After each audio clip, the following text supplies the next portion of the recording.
The pads in this Honda have little metal squealers, and when the pads get really thin, the squealers touch the rotors and make a sound. So it's time to jack up the car and pull off that wheel. Away it goes. Here's the brake caliper. There's a bolt on the top and a bolt on the bottom.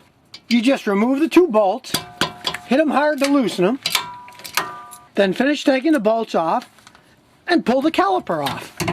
There's the worn out pads here.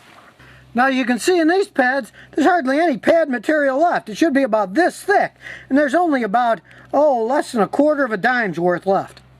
Now, of course, you have to decide what kind of brake pads to use. Well, here's my suggestion. You'll find there's all kinds of brake pads out there that'll fit your car, but most cars come with ceramic pads these days. So if you use a cheaper non-ceramic pad as a replacement, they might stop okay, but they'll probably make a lot of noise.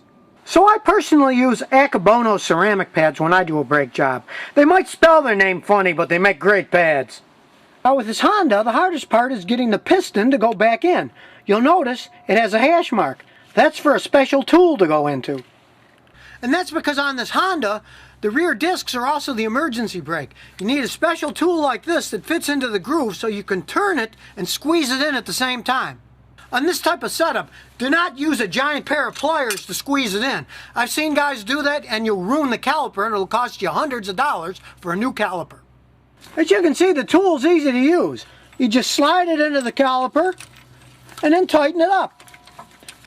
As you turn the handle, it turns the caliper and pushes it in at the same time. Now you can't really do this job without the tool, but don't fret. I bought a whole set of these tools from Harbor Freight Tools and it cost $40 when it was on sale. Now all you have to do is pull out the old pads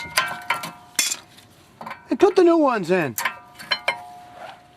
Then slide the caliper back on and put the bolts on. Now you want to make sure they're good and tight, so finally put the wrench on and tap it a few times with a hammer to make sure both of them are real tight. Now brake pads work in pairs. So, we just did the left rear side, and now we've got to do the right rear side. But it's exactly the same as the left rear, only it's on the other side.